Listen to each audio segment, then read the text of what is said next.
नमस्कार मित्रांनो, आपल्या चॅनलमध्ये आपले सर्वांचे स्वागत आहे. राज्याच्या मंत्रिमंडळात 7 मोठे धडाकेबाज निर्णय जाहीर झाले आहेत. आत्ताच्या काही मिनिटापूर्वीच्या सविस्तर बातम्या. तर पहिलीच बातमी येत आहे लाडक्या बहिणींसाठी खुशखबर. लाडक्या बहिणींसाठी जुलै आणि ऑगस्ट महिन्याचे पैसे जमा झाल्यानंतर आता लाडक्या बहिणींचे लक्ष तिसऱ्या हप्त्याकडे आहे. आता महिलांना सप्टेंबर महिन्यात कधी पैसे येणार याबाबत अनेक प्रश्न पडले आहेत. ज्या महिलांच्या खात्यात 2 महिन्यांचे 3,000 रुपये जमा झाले आहेत, त्यांच्या खात्यात आता 1,500 रुपये जमा होणार आहे. ज्या महिलांनी ऑगस्ट महिन्यात अर्ज केला आहे, त्यांना 3 महिन्याचे 4,500 रुपये मिळणार आहे.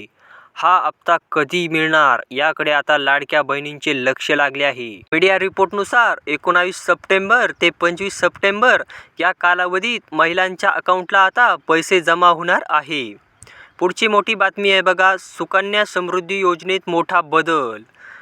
केंद्र सरकारने लहान मुलींचे भविष्य सुरक्षित करण्यासाठी सुकन्या समृद्धी योजना सुरू केली आहे. यामध्ये अर्थ मंत्रालयानुसार सर्व अल्प बचत खात्यांसाठी हा आता एक नवीन नियम लागू झाला आहे. सुकन्या समृद्धी योजनेच्या खातेधारकांना पण त्याची माहिती असणे आवश्यक आहे. नवीन मार्गदर्शक सूचनांनुसार सुकन्या खाते आता आई-वडील अथवा कायदेशीर पालकाकडे हस्तांतरित करावे लागणार आहे. म्हणजेच त्यांच्या नावे खाते करावे लागणार आहे. जर 2 सुकन्या खाते आता असेल तर त्यातील एक खाते बंद होणार आहे. 2 सुकन्या खाती आता नियमांविरुद्ध मानण्यात येणार आहे. पुढची मोठी बातमी आहे बघा, आधार कार्ड धारकांसाठी खुशखबर. 3 महिने मोफत मिळणार ही सुविधा. तर काय आहे सुविधा? आधार कार्ड धारकांसाठी केंद्र सरकारचे वतीने मोफत आधार कार्ड अपडेट करण्यासाठी सुविधा पुरवल्या जाणार आहे. गेल्या महिन्यापासून ही सुविधा नागरिकांना पुरवली जात होती.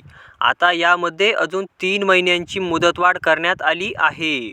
मोफत सेल्फ अपडेट कार्याची सुविधा 14 सप्टेंबर रोजी संपली होती, परंतु आता हिला 14 डिसेंबर 2024 पर्यंत सुरू करण्यात आलेले आहे. म्हणजे आता नागरिकांना 3 महिन्यांसाठी ही सुविधा मोफत मिळणार आहे. पुढची मोठी बातमी आहे बघा, ई श्रम कार्ड धारकांच्या खात्यात आजपासून 2,000 रुपये जमा होण्यास सुरुवात झाली आहे. केंद्र सरकारच्या वतीने आर्थिक मदत नियमितपणे ई श्रम कार्ड धारकांना मिळत असते. यामध्ये ही रक्कम दरमहा 1,000 ते 2,500 रुपयेपर्यंत असू शकते. तर सध्या आता सरकारने 2,000 रुपयाची रक्कम ई कार्ड धारकांना वितरित केली आहे. पुढची मोठी बातमी आहे बघा, नवरात्रीपूर्वी कर्मचाऱ्यांच्या महागाई भत्त्यात मोठी वाढ.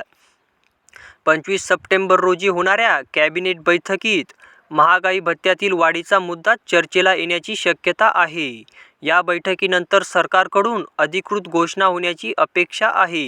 ही घोषणा नवरात्रीपूर्वीच होण्याची शक्यता असल्याने ती कर्मचाऱ्यांसाठी सणाच्या काळात एक आनंदाची बातमी ठरणार आहे. मीडिया रिपोर्टनुसार महागाई भत्त्यामध्ये 3% वाढ होण्याची शक्यता आहे.